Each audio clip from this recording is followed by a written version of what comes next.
अब आया असली स्वाद। अब आया स्वाद। जब स्वाद के बड़े हो लाले तो MDH का चंकी चाट मसाला डालें। MDH का चंकी चाट मसाला। MDH। नमस्कार दर्शकों, मैं हूं ऐश्वर्या कपूर और आप देख रहे हैं मेरे साथ शनिवार शाम पूछता है भारत। ऐश्वर्या के एजेंडा में आज कुछ ऐसी बात आपको बताने जा रहा हूं जो कि बिल्कुल एक बॉलीवुड मूवी की तरह है। Just like a goddamn movie, a political thriller. मक्का के फुल्ले, मैं सही बता रहा हूं लोगों, ये शहर में रहने वाले लोगों को पता नहीं है। ये 700-700 रुपए के पॉपकॉर्न खरीदते हैं। इनको ये नहीं पता कि 5 और 10 रुपए के न्यूज़पेपर के थैला बना के 5 रुपए के इतना बड़ा पॉपकॉर्न का पैकेट मिलता था, जो आज की तारीख में मैं भी बता रहा हूं लेटेस्ट 650 रुपए का मिलता है। मैं सही बता रहा हूं क्योंकि जो कहानी मैं अभी आपको आज बताने जा रहा हूं दर्शकों, उसके साथ आपको कुछ चाहिए होगा चटकारे लेने के लिए।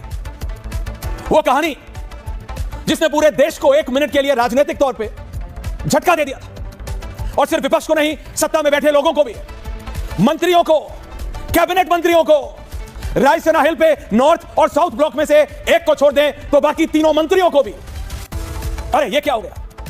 अरे उपराष्ट्रपति जी ने इस्तीफा दे दिया। अरे जगदीप धनखड़ ने इस्तीफा दे दिया। जी हां, the story of Jagdeep Dhankhar. Jagdeep Dhankhar की वो दिलचस्प कहानी, the Dhakad Dhankhar, not in a positive way.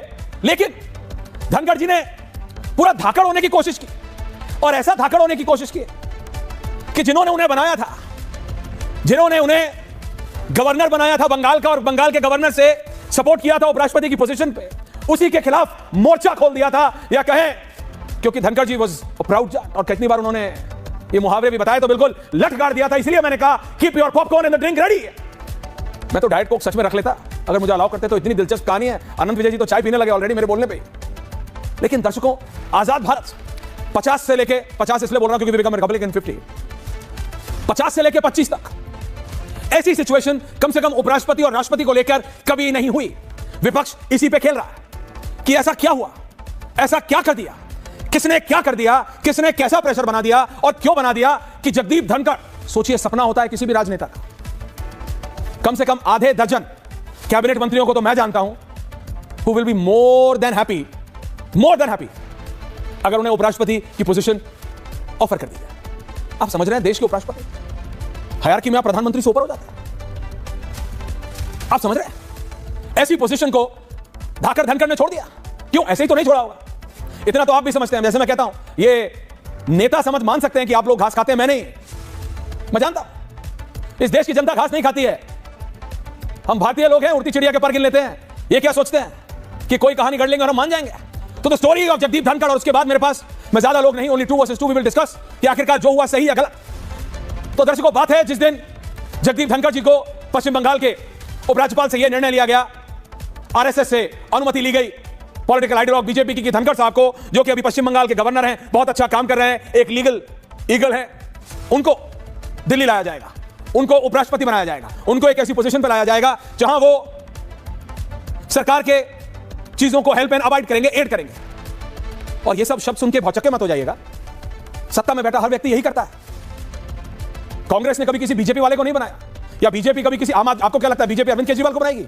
BJP अपने आदमी को बनाएगी ना, राहुल गांधी को तो नहीं बनाएगी। So that's how it is, very simple है, ब्लैक और व्हाइट है, ग्रे में मत चलिएगा। ये ग्रे वही है जो कहते हैं नहीं ना हम इधर है ना हम उधर है, हम तो किनारे किनारे चले जा रहे हैं। तो ये जो किनारे किनारे चले जाने वाले लोग होते हैं ना, ये वही लोग होते हैं जो आखिर आके आपको धोखा देते हैं। जगदीप धनखड़ जी दोनों पार्टियों की झलक देख चुके थे, उपराज्यपाल और फिर वाइस प्रेसिडेंट बनने के बाद। जगदीप धनखड़ जी जब उपराष्ट्रपति बने तो क्या आपको मालूम है, अपनी स्पीचेस भी वो खुद नहीं लिखते थे। उनकी स्पीचेस भी कोई और उनके लिए लिख के भेजता था, और वो बड़े खुश थे, बहुत खुश थे। और ये पहली बार नहीं है, हमारे पास तो ऐसे प्रधानमंत्री रहे हैं इस देश में जिनकी स्पीचेस कोई और वेट करके देता था, संसद के अंदर भी और संसद के बाहर भी।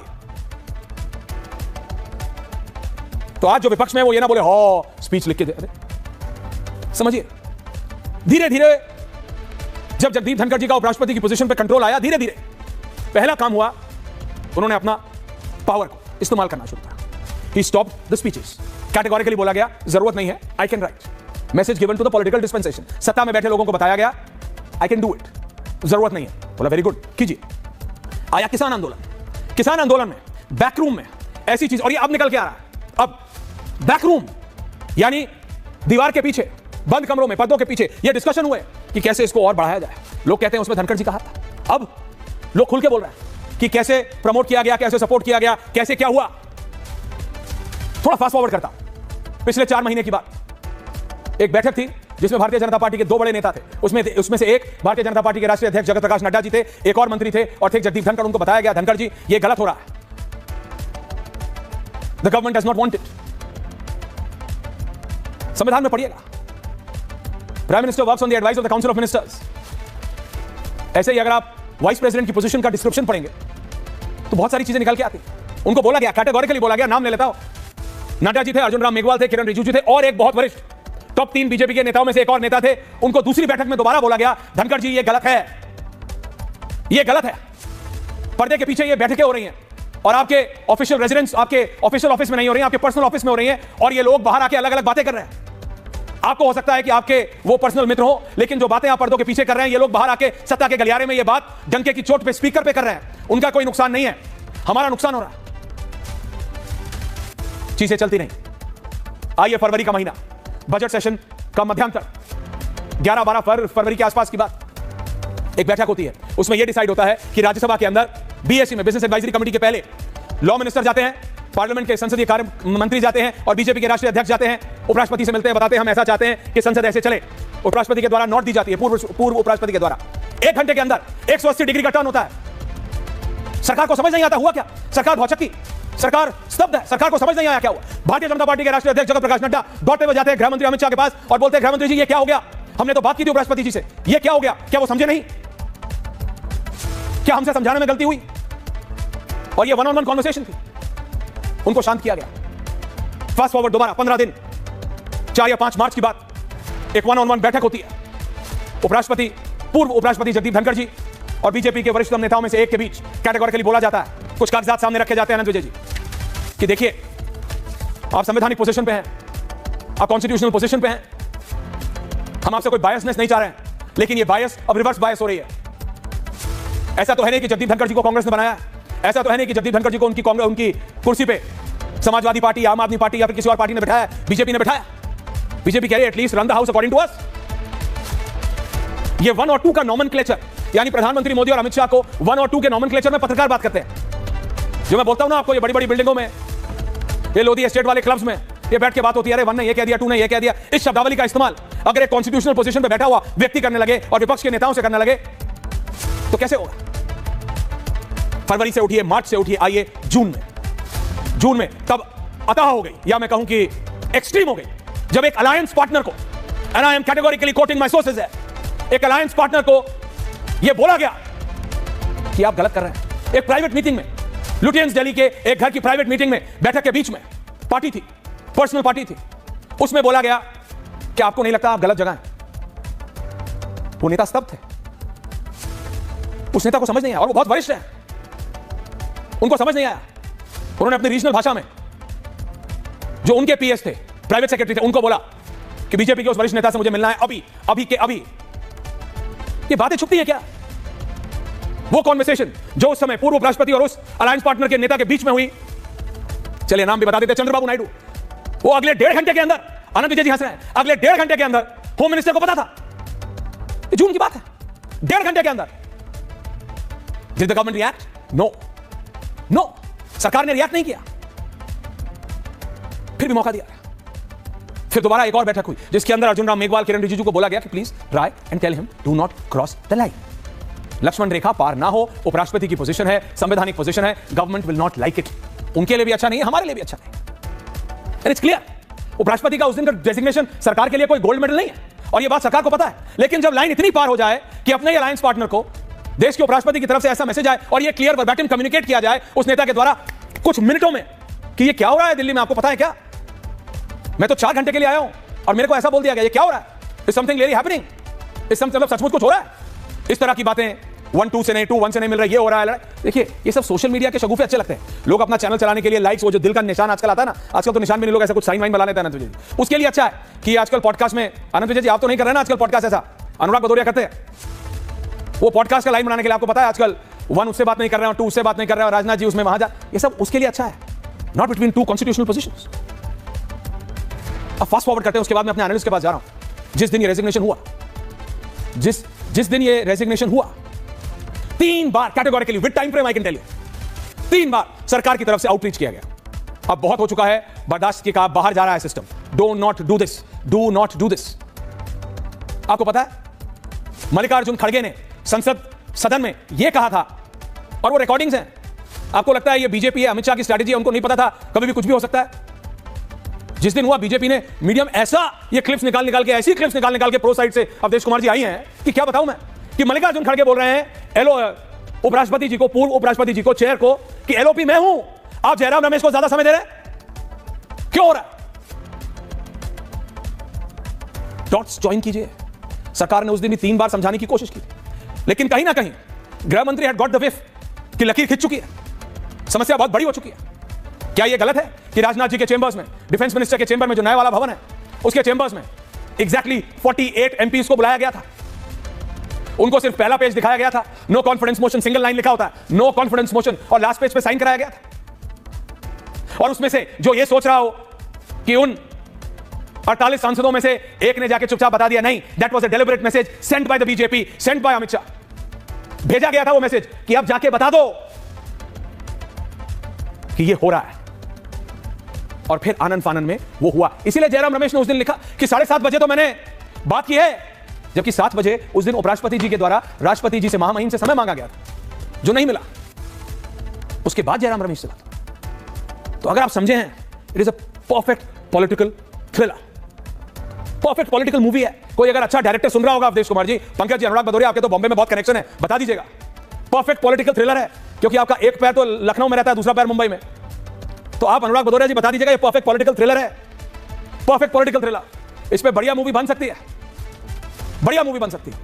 लेकिन अवधेश कुमार जी, बहुत दिनों बाद आज आप डिबेट पे, शुरू में आपसे कर रहा हूं अवधेश जी, सरकार के लिए ये भी कोई गोल्ड स्टार नहीं है, म्यूट तो नहीं हो गया अवधेश जी। लेकिन अब एक सबसे बड़ा सवाल है Awadhesh Kumar ji, and thank you for coming, कि आखिरकार कौन होगा देश का अगला उपराष्ट्रपति? Who is the next vice president? Awadhesh Kumar ji, मेरे को ग्राफिक्स। बहुत बहुत धन्यवाद। लंबे समय बाद आपके साथ बैठना हो रहा है और आनंद का अनुभव कर रहा हूं। देखिए, इस समय जो कुछ घटनाएं हुई हैं उसके आलोक में देखें तो पहले यह देखना पड़ेगा कि अब किस प्रकार के उपराष्ट्रपति का कैसा व्यक्तित्व के रूप में तलाश हो रही होगी।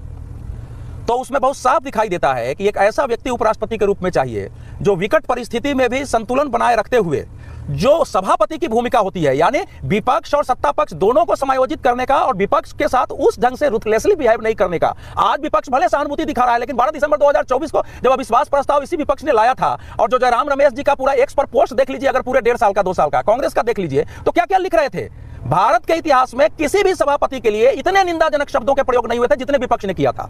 अचानक पलटा है। तो इसलिए सरकार की जो समस्या थी कि सरकार का मानना था कि हम अगर देश को एक महाशक्ति बनाना चाहते हैं तो उस महाशक्ति में हमारा लोकतंत्र भी आदर्श दिखे, उपराष्ट्रपति संभाले, राजनीतिक लड़ाई हमारी लड़ाई है, एक ही घटना नहीं थी। तो आगे आने वाला जो उपराष्ट्रपति हो वो उस सीमा और मर्यादा में रहे। साथ ही साथ जो अभी तक के सभापतियों ने उपराष्ट्रपति रहते हुए भी जो संसद चलाने के लिए एक समायोजन की परंपरा कायम की थी, वो समायोजन रहे। उसके आधार पर अगर आप देखेंगे, और चूंकि तीसरी एक बड़ी चीज होती है कि जिस ढंग से आक्रामक एक पक्षीय विपक्ष है उसको संभालने वाला भी अनुभवी व्यक्ति होना चाहिए। तो इसमें अगर आप देखेंगे तो मुझे लगता है भारतीय जनता पार्टी के सामने मैं अभी कोई नाम नहीं दे सकता हूं, कुछ नाम चल रहे हैं हम लोगों के सामने भी हैं, लेकिन नरेंद्र मोदी जी और अमित शाह के शासन के काल में कोई नाम देना खतरे से खाली नहीं होता है। लेकिन कम से कम जो दो बीएफएफ उसका नाम ले लीजिए, उसका कभी होगा नहीं। ये एक टैक्टिक है। जैसे अभी अगर गौरव भाटिया होते तो मैं उनसे कहता कि अनुराग भदौरिया का नाम ले लो, गौरव भाटिया अनुराग भदौरिया के बीएफएफ है, अनुराग भदौरिया गौरव भाटिया के बीएफएफ है, जो जिसका नाम ले ले सरकार में उसके जय जयराम, उसका कभी कुछ होना नहीं अवधेश जी। तो जो आपसे सबसे प्रिय नेता हो, जिसने आपको कभी इंटरव्यू ना दिया हो, जिसने कभी मिलने का समय ना दिया हो, उसका नाम ले लीजिए, 3 बार चला देता होगा नहीं। ये ऐसा गारंटी टाइप हो गया। अवधेश जी प्लीज कंप्लीट, और फिर मैं बाकियों के पास आ रहा हूं। देखिए, जो नाम चल रहे हैं उसमें जैसे नीतीश कुमार पर तो चर्चा करने का एनडीए उनके चुनाव, रामनाथ ठाकुर पर चर्चा करने का कोई कारण नहीं है, क्योंकि इस समय भारतीय जनता पार्टी अपनी पार्टी से जिस पर की पूरी तरह विश्वास और जिसकी साख हो वो लाने की कोशिश करेगी, या जो पहले से आकर के कुछ इस ढंग से स्थापित होकर काम कर रहे हैं, जिनकी विश्वसनीयता थोड़ी भी संदिग्ध नहीं हो, ऐसे लोगों को ऐसे को लाने की कोशिश कर रही है, कोशिश की जा रही है। लेकिन जो इसमें मूल बात है ऐश्वर्या जी, जो लास्ट बात मैं कर रहा हूं कि दुनिया के इतिहास में इतने बड़े पद से बीच का त्यागपत्र इतने शांतिपूर्ण ढंग से कहीं भी इतिहास में उदाहरण नहीं मिलेगा कि इतने शांतिपूर्ण ढंग से उसको निपटा गया है। विपक्ष चाहे जितना भी कहे, न सत्ता पक्ष की ओर से कोई उस प्रकार से आक्रामक बयान है, न अभी तक जगदीप धनखड़ साहब के पास है। एक सीखने की आवश्यकता है। नहीं, देखिए, अभी मैं आपको एक बात मैं आपको जेन्युइनली बता रहा हूं। आनंद दादा, अनुराग जी आ रहा हूं, आनंद दादा के पास, आपके पास आ रहा हूं, पंकज जी आ रहा हूं, सतीश जी आ रहा हूं। आनंद दादा, सत्ता में बैठे लोगों को सिर्फ एक बात की तो चिंता है, बोले या ना बोले, कि जगदीप धनखड़ जी कहीं किसी पॉडकास्टर को इंटरव्यू ना दे दें, जगदीप धनखड़ जी कहीं एक पॉडकास्ट ना कर दे, क्योंकि वाइस प्रेसिडेंट है एंड इट्स अ जेन्युइन बात। कॉन्स्टिट्यूशनल पोजीशन पे बैठे हुए व्यक्ति के पास बहुत जानकारी होती है, पंकज जी की अचानक बातें खुल जाती है, इसमें बोल रहा हूं जेन्युइन कंसर्न है, it is a genuine concern, कोई माने ना माने Pankaj ji is very happy, Pankaj ji कह अभी हो जाए बस, तो बस हो जाए, फिर तो हो गया काम। लेकिन आनंद दादा, ये एक पॉलिटिकल सिचुएशन है जिसको अगर बीजेपी, ऐसा नहीं है कि धनखड़ जी के कांग्रेस में कनेक्शन नहीं थे, धनखड़ जी पहले तो कांग्रेस में थे, उसके बाद बीजेपी में आए, लेकिन कुछ तो ट्रस्ट होगा कि उनको पश्चिम बंगाल का गवर्नर बनाया गया और फिर पश्चिम बंगाल के गवर्नर से यहां लाए गए। लेकिन ये जो सिचुएशन है, हम पत्रकारों को तो अब पता लगा, हम तो बाउंड्री के बाहर हैं, हम तो 13th मैन है ना, वो पानी की बोतल लेके जाने वाले लोग, जो प्लेइंग 11 है और जो ओपनिंग बैट्समैन है, उनको तो पता था ना कि कैसी बॉल आ रही है, कौन सी स्पिन आ रही है, कौन यॉर्कर डाल रहा है, कौन किससे कहां कब कितने बजे मिल रहा है, तो फिर व्हाई वाज़न्ट दिस अवर्टेड? आनंद दादा, देखिए ऐश्वर्या जी, जब आप ये पॉलिटिकल थ्रिलर का किस्सा सुना रहे थे तो मुझे अजय देवगन की फिल्म रेड 2 याद आ रहा था। अभी ये अमिया पटनायक जो इनकम टैक्स का कमिश्नर होता है, और वो फिल्म के शुरुआत में ही वो इतना ईमानदार होता है, लेकिन एक अपने सहयोगी के हाथों 2 करोड़ रुपए रिश्वत की चिट देता है, क्योंकि उसे मैसेज देना था। तो जो आपने नो कॉन्फिडेंस मोशन वाला कागज की बात की, तो वो सिमिलैरिटी दिखाई दे रही थी, इसलिए मैं आपको बहुत बधाई देता हूं कि आज आपने फर्स्ट रेट पॉलिटिकल स्टोरी की है। ये इस तरह की स्टोरीज बहुत कम दिखाई देती है इन दिनों, तो आपको और आपके चैनल को बधाई। रही बात जो आप कह रहे हैं कि क्यों नहीं उसको एवर्ट किया गया, ये कॉन्स्टिट्यूशनल पोजीशन पर बैठे लोग तब तक झेलते रहते हैं या तब तक उसको समय देते रहते हैं कि शायद सुधर जाए, शायद सुधर जाए। जैसा आपने कहा भी कि 2 बार 3 केंद्रीय मंत्रियों के साथ उनकी बैठक हुई, उनको समझाने का प्रयास किया गया, उनको लगता था कि इस क्राइसिस को एवर्ट कर दिया जाए, क्यों उपराष्ट्रपति का इस्तीफा लिया जाए। अब तो स्पष्ट है आपकी इस स्टोरी के बाद कि उनसे इस्तीफा लिया ही गया, और मतलब ऐसी स्थिति बना दी गई कि उन्होंने स्वयं इस्तीफा दे दिया। मुझे लगता है कि अभी जो जगदीप धनखड़ जी की स्टोरी है, इसमें और भी बहुत चीजें बाकी है। इसमें अभी मुझे लगता है कि गुड़गांव के कुछ किस्से भी शामिल होंगे, इसमें सागर अपार्टमेंट से जुड़े हुए भी कुछ किस्से आएंगे, इसमें लंदन से जुड़े हुए भी कुछ किस्से आएंगे, अभी आएंगे धीरे धीरे। तो मुझे लगता नहीं है कि जगदीप धनखड़ जी को इतनी आसानी से किसी पॉडकास्टर को इकोसिस्टम के इंटरव्यू देने के बारे में विचार करना चाहिए। वो कई लोगों को ये उम्मीद है, बल्कि मैं तो कहता हूं कि बहुत आशान्वित है कि शायद ये सत्यपाल मलिक पार्ट 2 हो जाएंगे, क्योंकि इनकी जर्नी भी कमोबेश वैसी ही है। पहले ये जनता दल के सांसद बने थे, उसके बाद कांग्रेस के विधायक बने, कांग्रेस से 2 बार लोकसभा का चुनाव लड़ा, हार गए, फिर उन्होंने भारतीय जनता पार्टी का दामन थामा। तो मैं अब भी एक बात देखता हूं कि जो भी भारतीय जनता पार्टी में बाहर के दलों से आए हुए हैं, मतलब जिनका संस्कार भारतीय जनता पार्टी या संघ से संस्कारित नहीं है, उन पर बहुत भरोसा करना कई बार बेहतर नहीं होता है। कई बार अच्छा हो सकता है कि प्रयोग सफल हो जाए, लेकिन मुझे लगता है कि ये सारी चीजों को देखते हुए नेतृत्व फैसला कर रहा होगा उपराष्ट्रपति कौन बनेगा, लेकिन एक एम्बैरेसमेंट नहीं हो गवर्नमेंट को, इसलिए ऐसे पोजीशन पे जमे हुए लोगों को, नियुक्त किए गए लोगों को, चुने गए लोगों को छोड़ दिया जाता है। और एक चीज और जिसको आप नंबर 1 नंबर 2 कह रहे हैं, उन दोनों के यहाँ एक ही गुनाह की माफी नहीं है। वो आप भी जानते हैं, हम भी जानते हैं कि वो गुनाह क्या है। तो वो क्या, इसमें अभी आप अपने रिपोर्ट में इसको भी थोड़ा डिग करने का प्रयास करिए कि और भी कुछ चीजें थी क्या धनखड़ जी के साथ। जब वो प्राइवेट पार्टीज में जा रहे थे तो एलाइज को ये कह सकते हैं कि आप कैसे गलत जगह पे हैं, सही जगह पे हैं, तो पता नहीं। और हमें तो लगता है कि रिपोर्टर्स को और इसको डिग करना चाहिए। बहुत सारी स्टोरीज आएंगी अभी तो मतलब मुझे लगता है कि इस क्राइम थ्रिलर का आपने एक जो अनावरण किया वो पहला अध्याय है। क्राइम थ्रिलर गलत बोल गया मैं, पॉलिटिकल थ्रिलर का ये पहला अध्याय है, और इस अध्याय में अभी कई अध्याय जुड़ेंगे और राजनीति उस ओर जाएगी जिसमें स्पष्ट होगा। आपको याद होगा, बस 10 सेकंड में मैं बात खत्म कर रहा हूं। आपको याद होगा कि शिवराज चौहान के सामने उन्होंने किसानों की बात की थी, है ना, किसानों की समस्या को लेकर उन्होंने ये कहा था कि पिछले वर्ष भी वादे किए गए थे, उन वादों का क्या हुआ, और अब भी वादे किए जा रहे हैं, किसान आंदोलन कर रहे हैं। जयराम रमेश जी के साथ उनकी निकटता हमने संसद में भी देखी। एक बार खाने का जिक्र हुआ तो उन्होंने कहा जयराम साहब ने तो हमें प्राइवेटली खाना भी खिला दिया है। तो इस तरह के कई डॉट्स हैं जिसको अब इस स्टोरी के बाद जोड़ा जाएगा, और मुझे लगता है कि नई स्टोरी निकल कर आएगी। रोहित से पंकज दादा, सतीश जी आ रहा हूं। अनुराग जी, मैं आपसे, आपको सच में लगता है, पहले मैं आपसे यह सवाल पूछ रहा हूं, आपको लगता है कि बीजेपी क्या कभी किसी कांग्रेसी, समाजवादी पार्टी, आम आदमी पार्टी किसी विपक्ष के नेता को बनाएगी? क्या आप अगर होते तो आप किसी विपक्ष के नेता को आपने बनाया? नहीं बनाया। तो यह बोलना कि रेड मतलब ब्लैक और व्हाइट में खेलते हैं अनुराग दादा, ग्रे में नहीं खेलेंगे, ग्रे में नहीं खेलेंगे। आप अपनी बात पूरी रखिए, लेकिन कैटेगोरिकली प्रैक्टिकल बात कीजिएगा एक राजनेता की तरह। जी अनुराग भदौरिया जी, थैंक यू। देखिए एक बात के लिए तो मैं आपको आज बधाई दूंगा, कम से कम आपने उस बात को तो झूठा साबित कर दिया कि तबीयत खराब होने पे उन्होंने इस्तीफा दिया।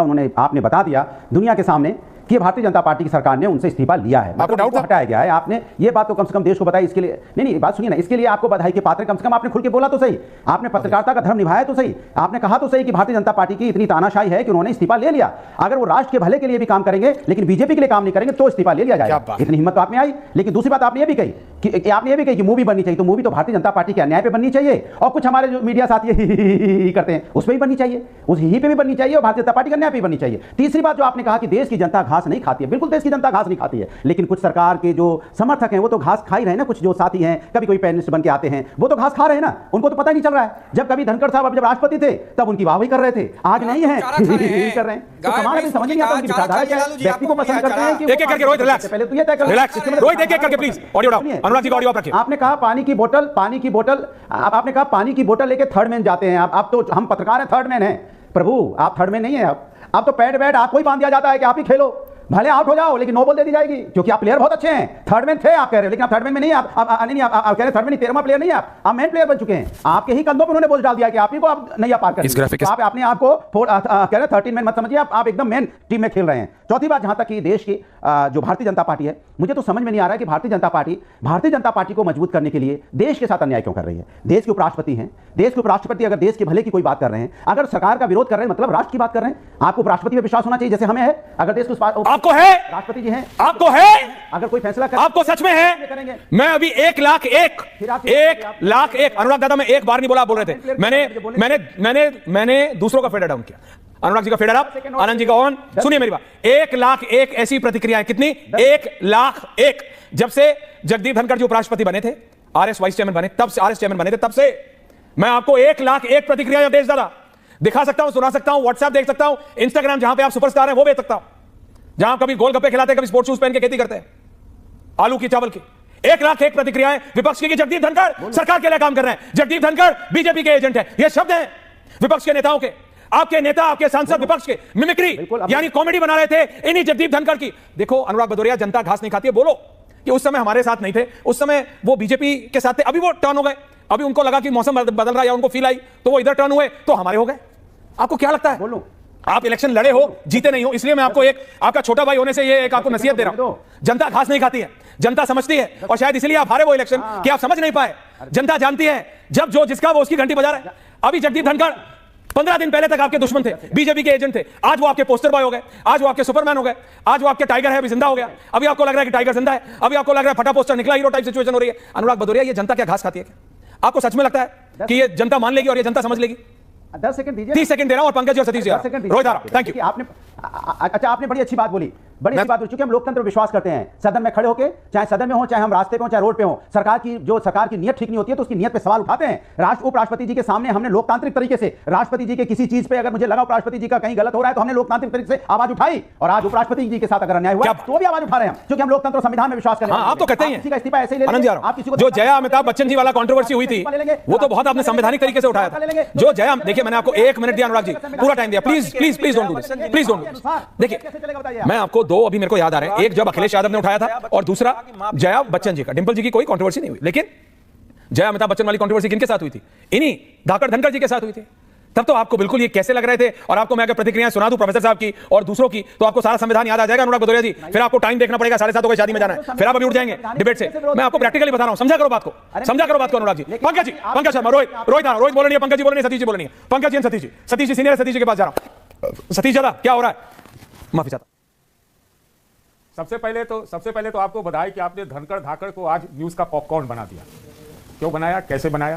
नहीं, वीकेंड है, रैप है, अगले सप्ताह the prime minister is back, action लिया जा रहा है। अगला उपराष्ट्रपति कौन आपको पता है? ऑपरेशन सिंदूर तो स्पीचेस होंगी, पीछे क्या होगा इसलिए कर रहा हूं सर, फिर अगली बार मौका मिलेगा अगले वीकेंड पे पूरा रैप करने का। जी मैं ये कह रहा हूं, देखिए दो व्यक्ति एकदम सिंगल आउट हो रहे हैं, ट्रंप और धनखड़, ये दोनों को क्या बात है, ये एनालिसिस लगाने वालों की इतनी बड़ी थी, कौन नहीं इसमें शामिल था, और आज उसको न्यूज का पॉपकॉर्न बना दिया। ये आखिर ये इस्तीफा क्यों हुआ, एकाएक क्यों हुआ, ये कारण है। ये हो सकता है जो आपने सारी चीजें बताई बिल्कुल सही होगी, क्योंकि मैं तो कभी धनखड़ का कोई फैन रहा नहीं, ना ट्रंप का रहा। मैं तो कह रहा हूं जो 17 पार्टियां उन्होंने, ये कंपैरिजन बहुत मस्त है, 17 पार्टी, तो ये कंपैरिजन मेरे दिमाग में नहीं आया। मैंने सुन तो लीजिए, आप सुनाइए। सॉरी, लेकिन अगर वो विपक्षी और सहयोगी पार्टी एनडीए को उकसा रहे थे कि आप लोग ये सरकार गिरा दो, तो मेरा प्रश्न आपसे ये न्यूज पॉपकॉर्न में एक और दे रहा हूं कि आखिर इसको सह कौन दे रहा था? सह कौन दे रहा था, ये बहुत बड़ा प्रश्न है। और अगर वो पॉडकास्ट करेंगे, जो कि करेंगे, जाट है भाई। हाँ, ये बोले सतीश जी, अवधेश जी देखिए कॉन्फिडेंस, अवधेश जी को कॉन्फिडेंस देखिए सतीश जी का। I love Satish ji confidence.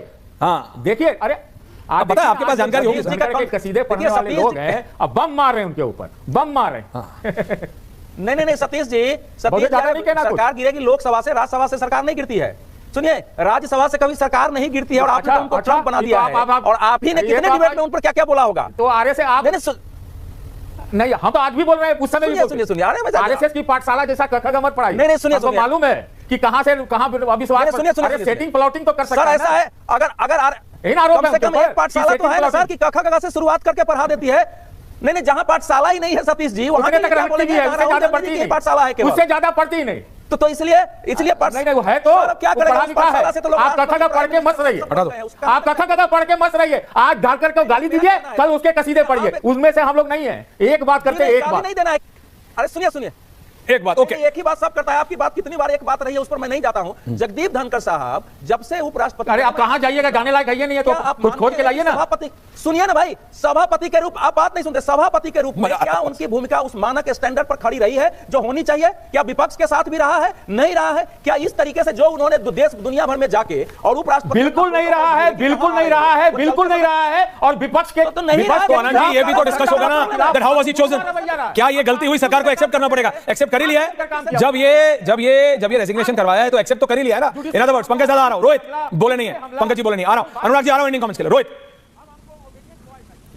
सुना आपने अनुराग भदौरिया? देखिए, समाजवादी पार्टी के प्रवक्ता सम्मानित साथी भदौरिया जी, जो अपने आप को विश्व स्तर का विद्वान समझते हैं, वो प्रोफेसर हैं, कर रहे थे। उनसे देश की जनता जानना चाहती है कि जबरदस्ती समाजवादी पार्टी पर कब्जा करने के लिए हम लोगों के आदरणीय अखिलेश यादव जी ने किस प्रकार से देश के दिग्गज नेता और अपने पिता मुलायम सिंह यादव जी के साथ वही व्यवहार किया जो औरंगजेब ने अपने अब्बा के साथ किया था। अखिलेश जी सुन रहे होंगे तो उनको कष्ट हो रहा होगा, कष्ट हो, लेकिन इतिहास उनको इसके लिए माफ नहीं करेगा कि मुलायम सिंह यादव जी को जीते जिंदगी श्रीमान अखिलेश यादव जी ने लोकतांत्रिक तरीके से उनके ही निर्माण किए हुए घर से बाहर कर दिया था। कांग्रेस पार्टी के मित्र भदौरिया जी, चुप रहिए। आपको भाई भदौरिया कह दिया था, आप बम मारने लगे, चुप रहिए। पक पक पक पक करते रहते हैं, चुप रहिए। Back on topic. Congress party के कुछ प्रतिनिधि पत्रकार साथी भी, मैं उसी पर आ रहा हूं, कांग्रेस पार्टी के कुछ विद्वान प्रतिनिधि के रूप में बैठे पत्रकार कांग्रेस की चर्चा कर रहे थे। उनसे देश जानना चाहता है कि हमारे बिहार के रहने वाले पिछड़े समाज से संबंधित सीताराम केसरी की धोती को किस प्रकार से कांग्रेस मुख्यालय में खोलकर सोनिया गांधी के इशारे पर सोनिया गांधी जी के चमचों ने बाहर करने का काम किया था। धनखड़ जी ने अपने सिग्नेचर से इस्तीफा दिया है, स्वास्थ्य के हवाले से इस्तीफा दिया है। ये विपक्ष में बैठे खुजली के बीमारी से ग्रसित राजनेता इतने व्याकुल हो गए हैं। इतना बोलूंगा रोहित, दो गलत एक सही नहीं बनाते। देखिए, अभी ये मानने का टाइम है that he was a wrong choice for you. अभी ये मानने का टाइम है कि बीजेपी के लिए जगदीप धनखड़ सही नहीं थे। अभी आप पुरानी बातें, अभी आप ज्ञानी जैल सिंह जी की बात ले आओगे, अभी आप सीताराम केसरी जी की बात ले आए, अभी आप कुछ भी कर लो, मानना तो पड़ेगा ना। You have to call a spade a spade. मैंने इसीलिए कहा ब्लैक और व्हाइट में बात करो, ग्रे में बात मत करो। भाई कुछ तो हुआ है ना, जो हुआ है आज तक हुआ है क्या? 1950 से लेकर 2025 आ गए रोहित, आपकी मेरी उम्र के दुगने का तिगना होगा। कभी आज तक किसी की तबियत संसद के पहले सत्र में खराब नहीं हुई इतनी कि उपराष्ट्रपति की पोजीशन से रिजाइन करना पड़े। वो नो कॉन्फिडेंस मोशन के कागज पे साइन था और वो डेलिबरेट मैसेज जो गया था वो था जिसकी वजह से तबियत भी हुआ और ये भी हुआ और सब हो गया। ये रियलिटी है। अभी समझो, हाँ उसके पीछे कौन, जो सतीश जी ने बोला वो उस पर एक अलग डिबेट हो सकती है कि कौन कर रहा, शय कौन दे रहा था, वो एक अलग एंगल है। लेकिन पंकज जी आप कुछ कह रहे थे। मैं तो आपको ये बात बता रहा था कि पिछले 11 साल से ये एक नया भारत है और हम इस नए भारत में रह रहे हैं। तो नए भारत का ये नया दस्तूर है। शहर के आईन में ये मत भी लिखी जाएगी, शेर सुनिए, शहर के आईन में ये मत भी लिखी जाएगी, जिनका रहना है तो कातिल की सिफारिश चाहिए। और एक शेर सुनिए, कातिल ने किस सिपाही से धोई है आस्तीन, उसको खबर नहीं कि लहू बोलता भी है। एक बात याद रखिएगा, जो लोग ये समझ रहे हैं कि जगदीप धनखड़ इतिहास के कूड़ेदान में चले गए हैं, वो ये याद रखें और थोड़े दिन बाद देखेंगे। उनको इस तरह आसानी से खारिज मत करिए, वो इतिहास का कूड़ा सड़क पर बिखेर देंगे। ये जो कुछ हुआ है, आज आप इस पर खुश हो लीजिए कि भारतीय जनता पार्टी ने एक उपराष्ट्रपति को, चूंकि वो उनकी बातें नहीं मान रहा था, इस्तीफा देने पर मजबूर कर दिया। लेकिन क्या भारत जैसे लोकतंत्र के लिए ये सुखद घटना है? ये शुभ संकेत है? उपराष्ट्रपति चाहिए या अनुचर चाहिए? उपराष्ट्रपति चाहिए या अनुयायी चाहिए? परिचारक चाहिए आपको? चाकर चाहिए आपको? आज आप कह रहे हैं कि शांतिपूर्ण ढंग से सब निपट गया। किसी ने कहा शांतिपूर्ण ढंग से, इतनी शांतिपूर्ण ढंग से इतना बड़ा इस्तीफा कभी नहीं निपटा था। ये जो शांति है, ये ऊपर ऊपर की शांति है, ये तूफान के पहले का सन्नाटा है। थोड़े दिन बाद देखिएगा आपके क्या हो रहा है। ये जो इस्तीफा है, इसकी राख के नीचे जो लावा बह रहा है, वो आसानी से ठंडा होने वाला नहीं है। क्लैश ऑफ द टाइटंस चल रहा है। मैं आपको नहीं देखिए, ये एक और चर्चा है। नहीं, ये एक और चर्चा है जो छोटी क्लैश ऑफ द टाइटंस चल रहा है भाई। बीजेपी में तो अलग तरीके की जंग चल रही है। आरएसएस, आपने ये बोला नहीं, मैं आपको याद दिला दूं, मोहन भागवत जी वाला तो दिला दीजिए, 75 साल वाला कमेंट भैया, उस पे तो अलग ही बवाल। हाँ बोल, हाँ देखो, ये तो सब सामने है ही।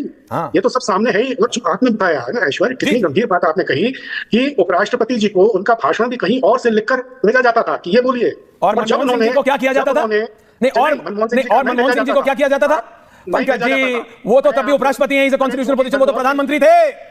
उनके डिसीजंस, उनको decisions, you want me to quote the principal advisor to the prime minister. Pankaj ji आप भी एक पंकज जी देखिए, सुनिए पंकज जी, आप भी सुनिए, आप भी एक मुख्यमंत्री के और बहुत कद्दावर मुख्यमंत्री के बहुत करीबी रहे हैं, कमलनाथ जी की। आपको पता है, आप सुनिए तो भाई आप सुनेंगे नहीं पंकज जी, तो आपकी वरिष्ठता का तो फिर आप गलत फायदा उठा रहे हैं। आपको पता है, अरे भाई मैं क्या कह रहा हूं आप समझ नहीं रहे, आप बस यही सुनना नहीं है। आप आपको पता है कि मैं पोल खोल रहा हूं तो आप सुनेंगे नहीं। आपको पता है हाउ इंपॉर्टेंट चीफ मिनिस्टर। अरे तो भैया प्राइम मिनिस्टर कितने इंपॉर्टेंट होता है? क्या आपने प्रधानमंत्री के पूर्व प्रधानमंत्री के पूर्व एडवाइजर्स कि नहीं सुने कि उनकी स्पीच पहले जाती थी, वेट होती थी, उसमें से काट दिया जाता था, क्या बोलना है क्या नहीं बोलना है, फिर आता था। I can quote it Pankaj ji, आप गलत किताबें पढ़ रहे हैं। आप जो बोले वही सत्य है। जो आप बोले बस वही मतलब भ्रम वाक्य है और कुछ तो है ही नहीं है ना। पंकज जी अभी मनमोहन सिंह जी के शुरुआती भाषणों की ड्राफ्टिंग में उन सज्जन के साथ मैं भी शामिल था, मुझे पता है कैसे लिखे जाते। संजय बारू साहब की 1-2 किताबें पढ़ लीजिएगा, आपको थोड़ा ज्ञानवर्धन हो जाएगा। मैं आपसे कह रहा हूं, ending comments for everyone. Thank you very much. Anurag Bhadauria, Anurag ji चलिए आपकी भी जरा देख लेते हैं कितना ज्ञान है। जब आपके पास खेती का इतना ज्ञान है तो ये बताइए, मैं ये नहीं पूछ रहा कि स्पोर्ट्स में खेती कैसे होती है, मैं ये पूछ रहा हूं आपको क्या लग रहा है देश के अगले उपराष्ट्रपति कौन होंगे? अनुराग जी चलिए देखते हैं, पूछते हैं, वीकेंड वाइब है, बताइए। ऐश्वर्या जी, इस पे हम सबको हम लोग जितने यहाँ पे बैठे हैं उनको बहुत, हमें लगता है कि इसमें बहुत खुश होने की जरूरत नहीं है। जब इस तरह की घटनाएं होती हैं तो कम से कम डर पैदा आपके अंदर भी होना चाहिए, जिसके लिए आप कहते हैं ना, जलते घर को देखने वालों फूस का छप्पर आपका है, आग के पीछे तेज हवा है, आगे मुकद्दर आपका है, उसकी कत्ल पे मैं चुप था, मेरा नंबर अब आया। इसलिए याद रखिएगा कि जब आप आज चुप बैठेंगे और फिर उसके कत्ल पे मैं चुप था, मेरे कत्ल पे तुम चुप हो, अगला नंबर तेरा है। यह है इसकी सही बात। इसलिए दोबारा से अगर सुनना चाहो तो बोल दूं, देश के लिए शेर याद किया है, 2 बार तो बोलोगे। फूस का छप्पर आपका है, सुनिए, बोलिए बोलिए, सुनाइए, फुल फ्रेम दिखाओ अनुराग भदौरिया, इसलिए अगला याद करके दिखाओ। घर को देखने वालों फूल का, अरे बोले दीजिए यार, क्यों टोक रहे हैं? सॉरी, मैं बोल रहा हूं डायरेक्ट। देखने वालों फूस का छप्पर आपका है, आग के पीछे तेज हवा है, आगे मुकद्दर आपका है, उसकी कत्ल पे मैं चुप था, मेरा नंबर अब आया, मेरी कत्ल पे तुम चुप हो, अगला नंबर तेरा है। इसलिए मैं सबसे हाथ जोड़ के बोल रहा हूं, ये बहुत खुश होने की जरूरत नहीं है, किसी को इतने खुश होने की जरूरत नहीं है, क्योंकि ये बहुत अच्छी बात नहीं है जब लोकतंत्र पे या संवैधानिक पद को अगर इस तरह से आप उससे इस्तीफा देंगे तो कल कैसे इस्तीफा लिया जाएगा। एक शेर 3 बार बोलने दिया अनुराग जी, अब हो गया। Awadhesh ending comments. ये ठीक नहीं है। हां ठीक, आज जिसने भी वो शेर लिखा था उसकी नौकरी तय। मैं भी बोल देता हूं पंकज जी के लिए, अनुराग जी के लिए। हां, उठाने हैं अभी दरिया से क्या बात प्यास है? के सुधांशु जी में सो रहे हैं, उठा ही नहीं है सर। उठाने हैं अभी दरिया से मुझको प्यास के पहरे, अभी तो खुश्क पैरों पे मुझे रिमझिम भी लिखनी है, तो अभी बहुत कुछ लिखा जाना है। मैं पंकज जी के तो मैं मतलब क्या कहूं, मैं तो सामने होते तो दोनों हाथ जोड़ लेता। प्रतिभा देवी सिंह पाटिल की स्थिति यह थी कि जब कभी सोनिया जी के सामने होती थी तो लगता था कि जैसे वो लोटपोट हो जाएंगी सामने में। एक हम लोगों के कार्यक्रम में एक अगर स्मारिका निकालनी है और उसके लिए लेटर कहते थे लिख दीजिए, तो पहले 10 जनपद में जाता था, वहां से परमिशन आती थी, तब लेटर लिखा कर आता था। तो ये आज लोग इस प्रकार से बात करने लगे, और ये पत्रकार हैं, ये कैसे बात करें, और ये सपने में जी रहे हैं कि कोई तूफान खड़ा कर देंगे। अरे भाई, जब धनखड़ साहब जब राज्यपाल नहीं बने तो देखिए एम्बैरेसिंग सिचुएशन है अवधेश जी, मैं ये मानता हूं। सरकार के लिए कोई गोल्ड मेडल तो है नहीं कि आपके उपराष्ट्रपति आप ही ने चुना था, सरकार नहीं चुना था। उपराष्ट्रपति का सडनली ऐसे रेजिग्नेशन करवाया, कराया जो भी है, कोई गोल्ड मेडल नहीं है अवधेश जी, प्रॉब्लम तो है। सतीश के Singh ji ending comments. Sir ऐसा है नहीं सतीश दादा, मैं तो बस ये जो धनखड़ साहब का इस्तीफा हुआ है जी, जो धनखड़ साहब का इस्तीफा हुआ है, मैं उससे नॉर्मल पॉलिटिक्स जो होती है इलेक्टोरल और संसदीय और जो अगला उपराष्ट्रपति कौन होंगे आपको क्या लगता है? बीच में जाते जाते बोलते चलिए। उसके मुझे तो किसी You have your bets on? मैं कह रहा हूं उसकी शुरुआत हो गई है पॉलिटिक्स की। मैं बता देता हूं, मुझे किसी ने कहा था, मैं जानता नहीं हूं, सब कयास है। अरे बताइए तो, कि खट्टर साहब हो सकते हैं। खट्टर साहब हो सकते हैं, ओके, बोले तो कि खट्टर साहब। अरे हाँ सुन लिया। पंकज दादा, आपका किस पे कयास है? नाम बस एक नाम। अगला उपराष्ट्रपति कोई भी हो ऐश्वर्य, ये साफ कर दिया गया है कि उसको किस आकार के पिछड़े में रहकर काम करना है। आपने ये तय किया था कि मनमोहन जी को प्रधानमंत्री बनाने से बन जाएगा। पंकज जी, इस सबसे जनता इधर उधर जाने वाली नहीं है ना। राहुल गांधी के ये बोलने से कि अरे नरेंद्र मोदी, मैं मिल लिया हूं अब 1-2 बार नरेंद्र मोदी से, आप समझो ये सब तगड़ा पीआर गिमिक अच्छा है। जैसे वो यात्रा निकाली थी, दाढ़ी बढ़ाई थी, उस सबसे थोड़े दिन वाइब बनती है, सोशल मीडिया पे हवा बनती है, लिटरली बनती है, मैं गलत नहीं बोल रहा, बनती है। लोगों को लगता नहीं सीनियर हो गया यार, दाढ़ी वाड़ी आ गई, सफेद हो गया, बाल आ गया यार, अब थोड़ा मेच्योरिटी आ गई है। अभी ये रोहित यहां बैठे, अभी थोड़ा बाल सफेद करे, लोग बोलेंगे मैच्योर हो गया। मैं ये एक सोशल मीडिया का वाइब है, लेकिन वो वोट में ट्रांसेंड नहीं होता, वोट में ट्रांसेंड नहीं होता। Rohit ending comments. ऐ चांद तू शरारत न कर, हाँ, तुम भी मत पीछे रहो। चांद देखे हैं, तुझमें तो दाग है सनम, हमने तो बेदाग देखे हैं। विपक्ष का कुछ होना नहीं है। भारत को एक बहुत संवेदनशील उपराष्ट्रपति मिलेंगे, या भारतीय जनता पार्टी और एनडीए गठबंधन का आंतरिक मामला है। हमें पूरा विश्वास है देश के उच्च सदन को चलाने के लिए एक समावेशी सोच के सही प्रतिष्ठित राजनेता को एनडीए गठबंधन। एक बार यार तुम कागज में ना लिख के दो, ये जो जितने तुम वो यूज करते हो एडजेक्टिव्स, वो सब मैं भी यूज करूंगा 2-4 दिन में। आनंद दादा, मैं क्या बोलूं, मैं तो मतलब पंकज जी के उत्साह से हतप्रभ हूं। इतने उत्साहित है धनखड़ को लेकर, काश अगर कांग्रेस पार्टी इतनी उत्साहित संसद में हुआ करती। उनको लग रहा है हमारा एक पुराना साथी मेरे साथ आने वाला है, और शायद उसी साथी के बदौलत हम नरेंद्र मोदी को घेर लेंगे। चलिए, अच्छा सपना देख रहा। पिछले बहस में आपने मुंगेरी लाल का भी जिक्र किया था, और इतने सारे लोगों ने शेर सुनाया। मुझे तो शेर और शायरी में कोई इंटरेस्ट नहीं है भैया, मुझे आता नहीं है। पर पंकज जी की बातों को सुनकर अजीत का एक डायलॉग जरूर याद आ रहा है कि जिनके मकान खुद शीशे के होते हैं वो दूसरों के घरों पर पत्थर नहीं फेंका करते हैं। पंकज जी, और आपको तो भाषण लिखने का बहुत लंबा अनुभव है, जनार्दन द्विवेदी से पहले से अनुभव है आपको भाषण लिखने का कांग्रेस के नेताओं का। तो भाषण के बारे में तो कम से कम सही बात आपको बता देनी चाहिए। ऐश्वर्य के शो में आपने हल्का सा इशारा किया था, लेकिन वो करेक्शन आदि तो आप ही लगाया करते थे। ठीक है सर, लेकिन अभी पता है 2 चीजों को लेकर, अगला उपराष्ट्रपति होगा कौन और तेज प्रताप यादव चुनाव लड़ेंगे कि नहीं लड़ेंगे, ये 2 ऐसी चीजें हैं और लड़ेंगे तो आरजेडी के टिकट पर लड़ेंगे कि नहीं, इस पे मैं आपको बता रहा हूं, इतनी अटकलें लग रही है ना। जैसे अभी सतीश जी ने बोला खट्टर साहब होंगे, किसी ने राजनाथ जी को बना दिया, जिसका जो मना रहा है उसको बना दे रहा है, जिसका जो मना रहा है उसको बना दे रहा है। लेकिन मैं आपको बता रहा हूं रैबिट आउट ऑफ हैट दर्शकों, कौन बनेगा सतीश जी उस दिन दोबारा डिस्कस करेंगे जिस दिन ये नाम आएगा। बहुत बहुत धन्यवाद आप सबका। पूछता भारत में थैंक यू वेरी मच, नमस्कार।